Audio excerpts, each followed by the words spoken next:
India has done it. It has become now the fourth country to land a spacecraft on the moon after the US and China and the former Soviet Union. India is in the middle of its most ambitious infrastructure expansion yet. Expressways, smart cities, and next-gen railway corridors.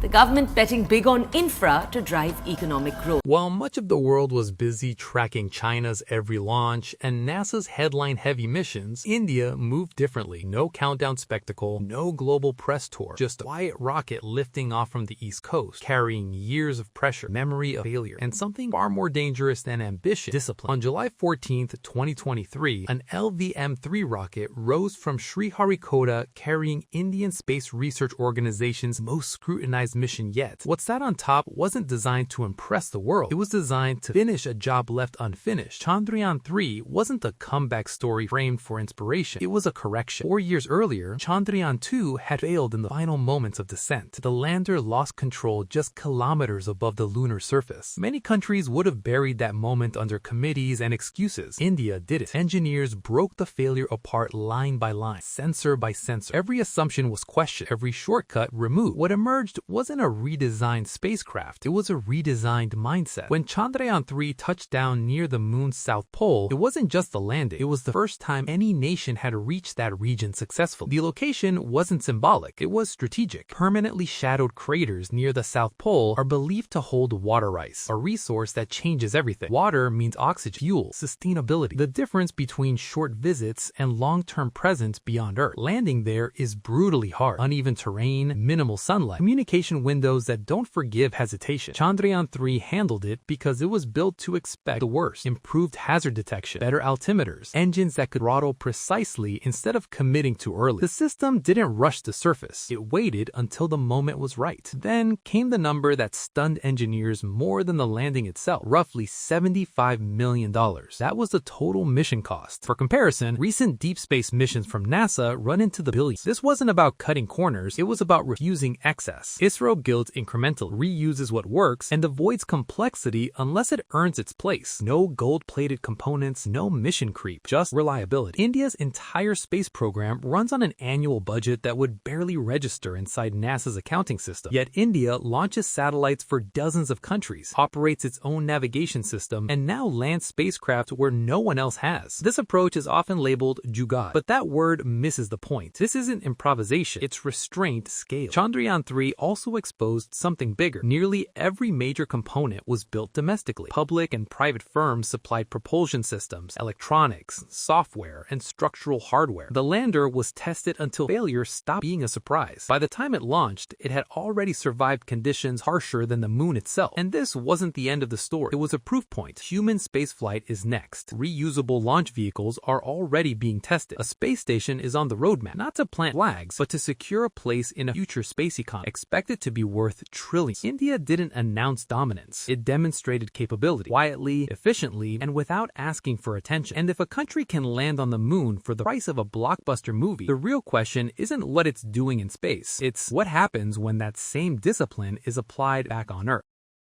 On paper, it's just a train line. Steel, concrete, tracks, stations. But in reality, India's first true bullet train is something far more disruptive. It doesn't just move people faster. It compresses time, redraws geography, and quietly rewires how entire regions function. The Mumbai-Ahmedabad high-speed rail corridor stretches 508 kilometers between two cities that already sit at the core of India's economy. Mumbai generates capital. Ahmedabad turns that capital into factories, goods, and exports. For decades, distance diluted that relationship. 7 hours by road, flights that depended on congestion, weather, and schedules. Productivity lost in transit. The bullet train changes that math entirely. Once operational, trains will run at 320 kilometers per hour, shrinking that journey to about 2 hours. Not someday convenience, same day feasibility. Executives can work a full day in one city and sleep in another. Engineers, managers, and suppliers stop planning around travel and start planning around output. That's why this line matters. It doesn't connect cities, it uses them. But India didn't choose an easy first project. The corridor cuts through some of the most complex terrain in Western India. Dense urban zones, rivers, seismic regions, environmentally sensitive areas. Instead of detouring around obstacles, engineers went straight through them. The most extreme example is a 21-kilometer tunnel between Thane and Virar, including a 7-kilometer stretch running under the sea to protect forest land above. At its deepest point, the tunnel drops roughly 250 meters underground, deeper than most skyscrapers are tall. Then come the rivers, 24 crossings in total, including a 1.4-kilometer bridge over the Narmada River, engineered to stay stable while trains pass at near aircraft speeds. High-speed rail is unforgiving. Minor errors become catastrophic at 320 kilometers per hour. That's why nearly 90% of the entire corridor is elevated, forming what will be one of the longest viaduct systems on Earth. Elevated tracks reduce land conflicts, eliminate level crossings, and dramatically improve safety, but they are harder and more expensive to build. India chose longevity over shortcuts. For technology, India didn't experiment. It went straight to the benchmark. The system is based on Japan's Shinkansen, a network that has carried billions of passengers over 6 decades without a single passenger fatality caused by train operations. Earthquakes, typhoons, dense megacities. Japan solved these problems long ago. India wanted those solutions intact. But this isn't a copy-paste project. Under technology transfer agreements, Indian engineers design the civil works. Indian workers build the viaducts. Manufacturing is increasingly localized under the Make in India framework. The goal isn't just to run one fast train, it's to absorb the capability to build many more. The price tag, roughly $15 to $17 billion,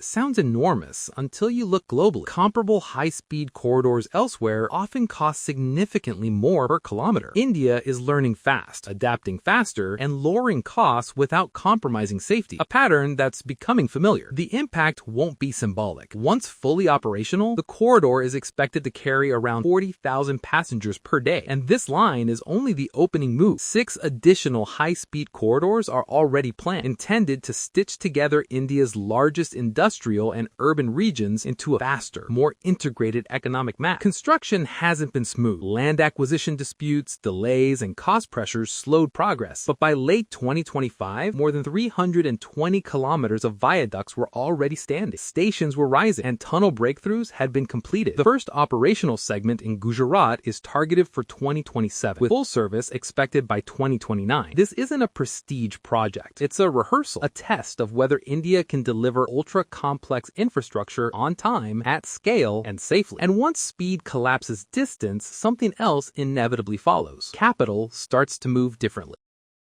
For decades, India had a strange contradiction at the heart of its economy. Capital was being created inside the country, but managed, priced, and routed elsewhere. Deals closed in Singapore. Trades cleared in London. Wealth structured in Dubai. India produced the engine, but someone else controlled the dashboard. Gujarat International Finance Tech City, better known as Gift City, was built to break that pattern. Not with slogans, with rules. Located between Ahmedabad and Gandhinagar, just minutes from an international airport, Gift City looks calm on the surface. Glass towers, wide roads, clean lines. But what makes it dangerous in a competitive sense is what you don't see. Beneath the streets runs a fully integrated underground utility network. Power, water, sewage, telecom, data, all routed through monitored tunnels. No overhead cables, no emergency digging, no chaos. Sensors detect failures before humans notice them. The city doesn't react, it anticipates. That design choice signals intent. This isn't a traditional Indian business district evolving slowly over decades. It's a clean slate, engineered for finance from day one. But infrastructure alone doesn't move money. Regulation does. Gift City operates as an international financial services center, meaning it follows a completely different financial rulebook from the rest of India. Capital controls are lighter, taxes are lower, compliance frameworks look familiar to global banks. In effect, India created offshore-style finance financial conditions without leaving its own borders. That single move changed the flow. Global institutions didn't wait for press conferences. They moved in quietly. JP Morgan, HSBC, Deutsche Bank, Bank of America, Barclays, Standard Chartered, and dozens more established operations. 2 international stock exchanges now trade billions of dollars daily. India's first international bullion exchange operates here. Fintech firms followed close behind. Today, more than 500 companies are already active inside Gift City. Not promises, not proposals, real transactions. This represents a deeper shift in identity. For years, India was framed primarily as a back-office economy, IT services, processing, support functions. Gift City marks a pivot toward pricing risk, not just executing instructions. Asset management, global finance, structured products, capital markets, the upper floors of the financial stack. There's also a strategic currency angle. By routing more international finance through Gift City, India strengthens its push toward rupee internationalization, less dependency on foreign financial centers, less exposure to external shocks, more financial sovereignty over time. The ambition is explicit. Capture 20% of India's financial services activity by 2030, roughly a $1 trillion opportunity. And unlike many grand targets, this one already has momentum, tenants, and liquidity. Gift City isn't loud. It doesn't need to be. Capital doesn't care about speeches. It cares about speed, certainty, and structure. India didn't force money to come home. It simply made home competitive. And once capital starts settling in one place, the next thing it demands is scale, which means gateways.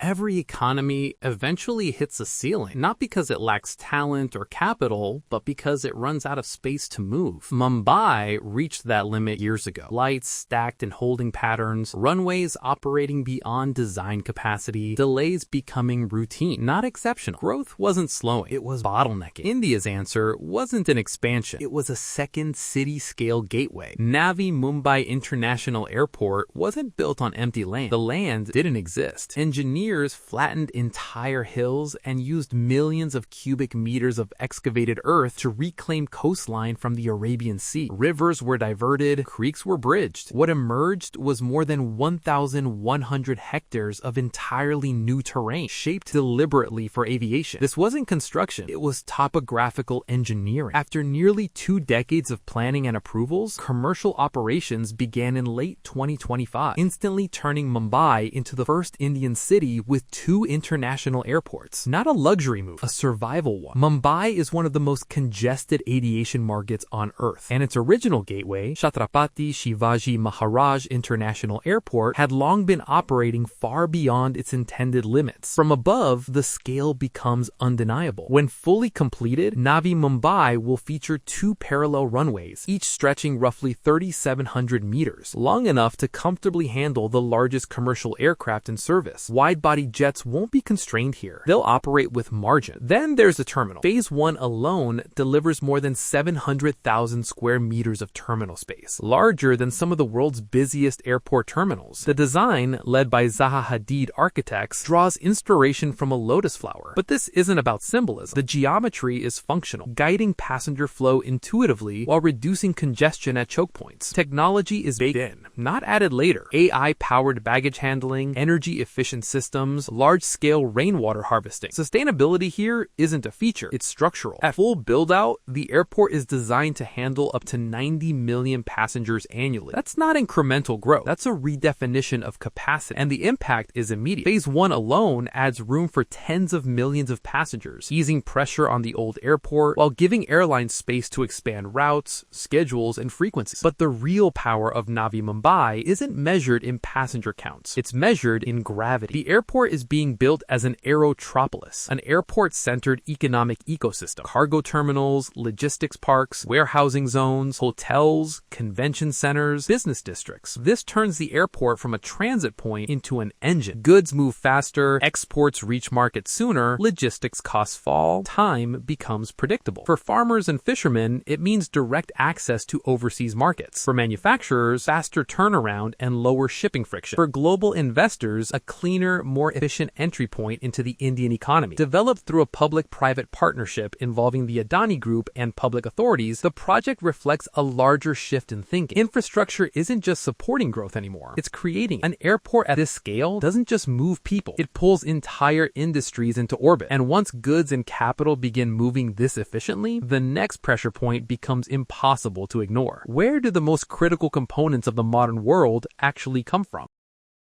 If oil defined power in the 20th century, semiconductors define it now. Every phone call, satellite signal, financial transaction, electric vehicle, and AI system depends on chips no larger than a fingernail. And for years, the world built that future on a dangerously narrow foundation. A handful of regions controlled almost the entire global chip supply. One earthquake, one political flashpoint, one trade restriction. That's all it took to freeze production lines across continents. The chip shortages of the early 2020s weren't a glitch. They were a warning. India paid attention. What followed wasn't a speech or a vision document. It was a $10 billion government-backed intervention designed to pull India directly into the core of global semiconductor manufacturing, fast enough to matter. This is the India Semiconductor Mission, and it isn't about prestige. It's about resilience. In semiconductor terms, speed is everything. Fabrication plants take years to design, build, and calibrate. Miss a technology cycle, and you don't just fall behind. You become irrelevant before you start. That's why India did something unexpected. It streamlined approvals, locked in incentives, and pushed projects forward at a pace that surprised even industry veterans. The message was blunt. If you're building chips, India's ready. And the industry responded. The Anchor project is a partnership between Tata Group and Taiwan's Powerchip Semiconductor Manufacturing Corporation, a $14 billion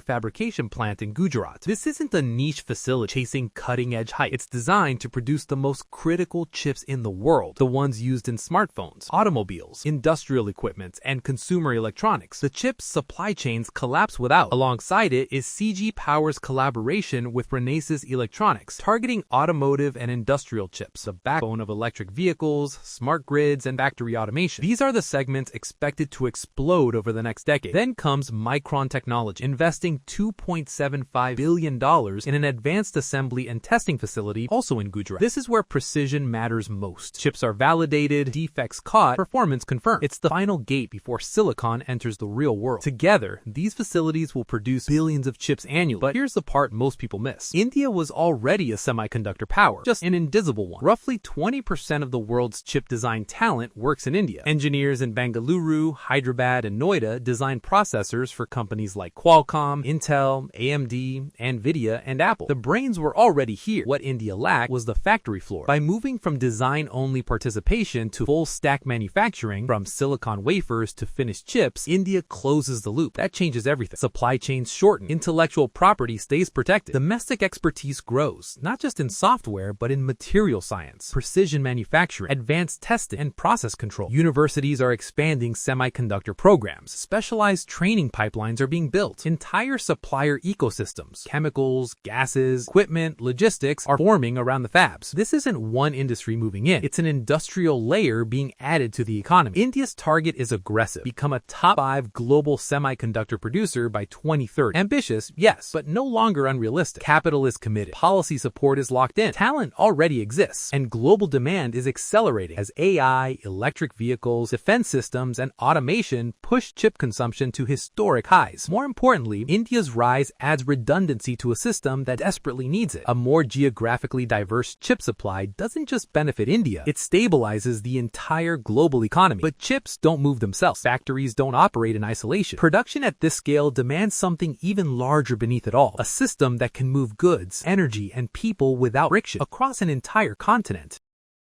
Calling it a corridor undersells what it really is. The Delhi-Mumbai Industrial Corridor isn't a road, a rail line, or a development zone. It's an economic operating system stretched across 1,500 kilometers, engineered to move goods, energy, data, and people at continental scale. End to end, it spans roughly the same distance as New York City to Miami. But instead of beaches and highways, this stretch is lined with factories, logistics hubs, ports, power plants, and cities that barely existed a decade ago. ago. This isn't infrastructure responding to growth, it's infrastructure creating it. The corridor links Delhi, India's political center, with Mumbai, its financial engine, crossing 6 states along the way. The question behind it was simple and brutal. What does India need to look like to stay competitive for the next 40 years? Incremental upgrades weren't enough. The answer was a clean sheet redesign. At the core is a logistics spine built for speed and predictability. Dedicated freight railways mean cargo trains no longer fight passenger traffic for track access. 8-lane expressways keep trucks out of city centers. High-capacity power and fiber networks are laid alongside transport routes, so energy and data move as smoothly as containers. This matters because manufacturing doesn't just care about cost, it cares about certainty. When raw materials arrive on time, when exports reach ports without delay, when power doesn't flicker and data doesn't lag, factories scale faster and risk drops. The corridor was designed to remove friction at every step. Utilities across the region are digitally managed. Power, water, waste, and traffic systems communicate in real time. Industrial zones are plug and play, meaning a manufacturer can move in and begin production without spending years building basic infrastructure from scratch. Sustainability isn't decorative here. Renewable energy integration, water recycling, and green transport corridors are built into the blueprint. The scale is staggering. The corridor covers around 150,000 square kilometers, larger than many countries. When fully developed, it will directly impact roughly 180 million people, more than half the population of the United States, all operating within the gravitational pull of a single integrated economic system. This matters because India's future is urban. By the end of the decade, most of its GDP will be generated in cities. The corridor doesn't just absorb that shift, it organizes it. Without systems like this, urbanization turns chaotic, infrastructure starved, and growth slows. With it, cities emerge with structure, capacity, and purpose. The goal is explicit: raise manufacturing share of India's GDP from about 16% to 25%. That shift alone injects hundreds of billions of dollars into the economy every year. And this isn't a one-off experiment. Additional industrial corridors, east, west, north, and south, are already approved or under planning, extending the same logic across the country. India isn't building isolated mega projects anymore. It's building systems. And systems like this do more than move goods. They reshape how people live, work, and migrate. They pull populations toward new centers of gravity. Which brings us to something that seems symbolic at first glance, but was designed with just as much calculation. A monument built not just to be seen, but to pull an entire region into motion.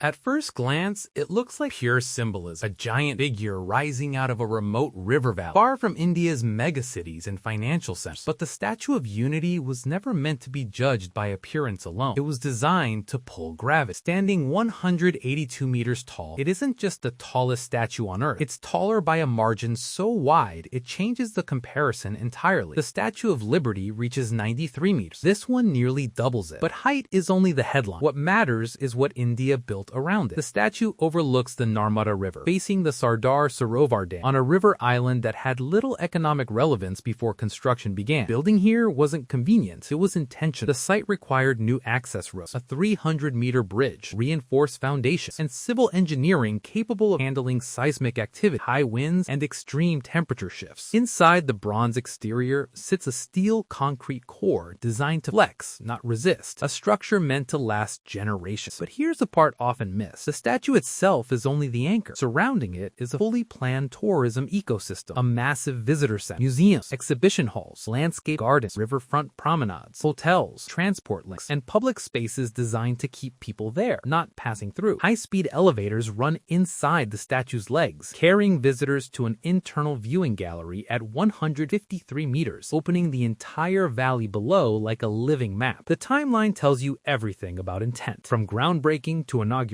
the project was completed in just 33 months. Projects of comparable symbolic scale elsewhere often take a decade or more. The total cost came in at roughly $430 million, significant but modest when measured against what followed. Since opening in 2018, the site has attracted tens of millions of visitors, rapidly becoming one of the most visited attractions in the country. Hotels filled, local transport expanded, entire nearby towns were pulled into the tourism economy. Jobs appeared where none existed before. This is the quiet magic math of strategic months. Spend once, generate economic activity for decades. The statue honors Sardar Vallabhbhai Patel, the man who unified hundreds of princely states into modern India. That symbolism isn't accidental. Infrastructure isn't only about efficiency, it's also about identity. Shared landmarks at massive scale anchor national narratives, and narratives influence movement, investment, and confidence. India didn't build the world's tallest statue to win a record. It built a magnet, and magnets don't just attract attention, they pull people, capital, and development into places that were previously invisible on the economic map. But tourism alone doesn't move economies at scale. Goods do, energy does, trade does, and that requires something India ignored for decades: the sea.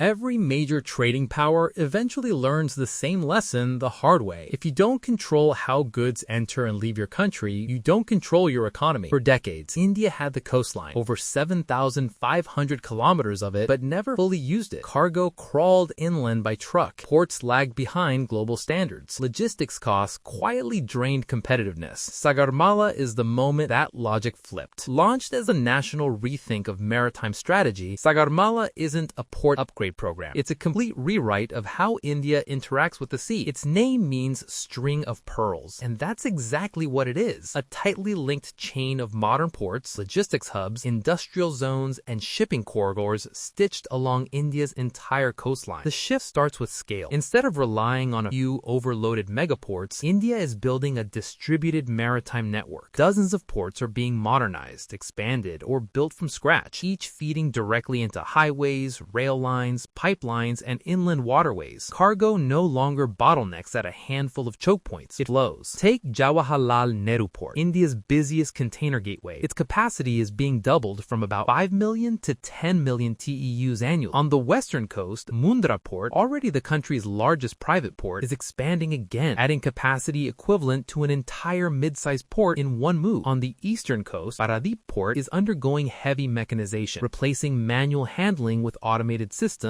that slash turnaround times and congestion. And these aren't exceptions. Across India, more than 60 ports fall under Sagarmala-linked development, backed by investments approaching $120 billion across ports, connectivity, shipbuilding, and logistics zones. But the real disruption isn't just at the coast. Historically, nearly 95% of India's freight moved by road or rail. Expensive, congested, and carbon-heavy. Sagarmala flips that equation by reviving coastal shipping and inland waterways. Moving goods by sea can be up to 60% cheaper than trucking them across the country. It also frees highways for passengers and higher value freight. India has over 14,500 kilometers of potentially navigable inland waterways, many of which sat underused for decades. Under Sagarmala, river cargo volumes have surged. Barges now move coal, cement, cars, food, and fuel deep into the interior. It's slower than air, sure, but for bulk goods, it's brutally efficient. When fully realized, India's ports are expected to handle around 3.5 billion tons of cargo annually, roughly 3 times current capacity. Logistics costs are projected to drop by tens of billions of dollars every year. That's not optimization, that's structural change. And this matters globally. As companies look to diversify supply chains beyond East Asia, India's rebuilt maritime spine makes it viable at scale. Faster port turnarounds, predictable shipping timelines, lower costs. India stops being just a destination and starts functioning as a logistics hub astride major Indo-Pacific trade routes. Sagarmala didn't make headlines the way flashy mega projects do. It didn't need to. Ports don't impress on camera, they impress on balance sheets. But even ports, ships, and waterways rely on something more basic to work together at national scale. A network that connects everything, from factories to farms, ports to cities, borders to markets. And India is building that network faster than almost any country in history.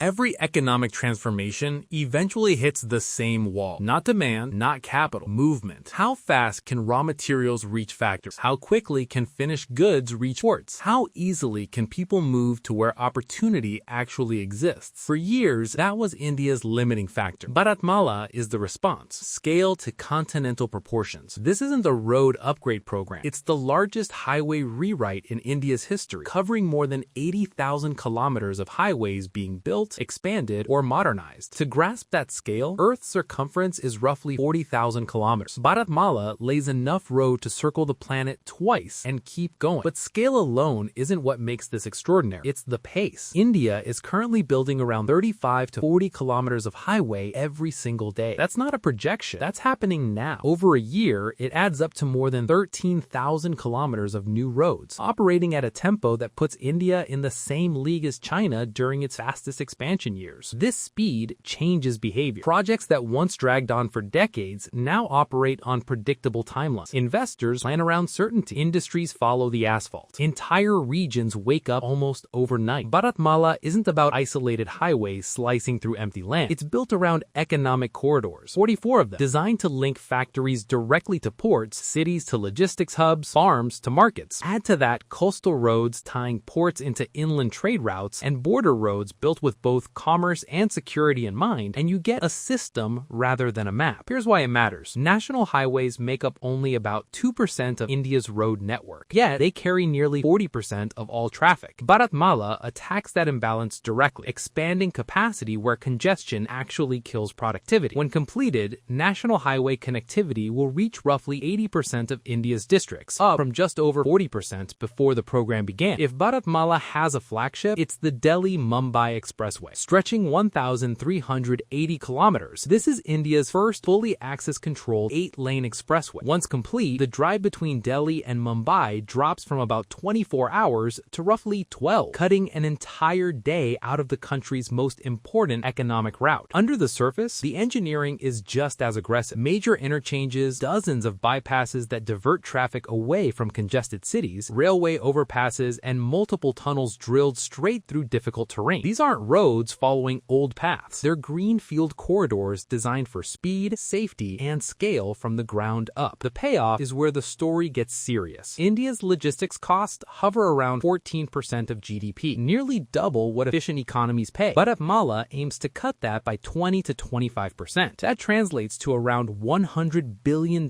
in annual savings once the network is fully operational. Savings that ripple through food prices, manufacturing margins, export competitiveness, and consumer costs. Every new highway unlocks land. Warehouses cluster near exits. Factories follow. Farmers reach markets faster. Labor mobility increases. Regional inequality begins to shrink. During construction alone, Bharatmala generates hundreds of millions of workdays, with tens of millions of long-term jobs emerging from the economic activity that follows. This is infrastructure doing exactly what it's supposed to do, multiplying opportunity. Bharatmala wasn't launched to win rankings or set records. It exists because India recognized a hard truth. No manufacturing push, no export strategy, no industrial corridor works without frictionless roads. India isn't chasing anyone anymore. It's compressing distance, time, and cost all at once. And when a country does that at this scale, it doesn't announce a new world order. It builds one kilometer by kilometer.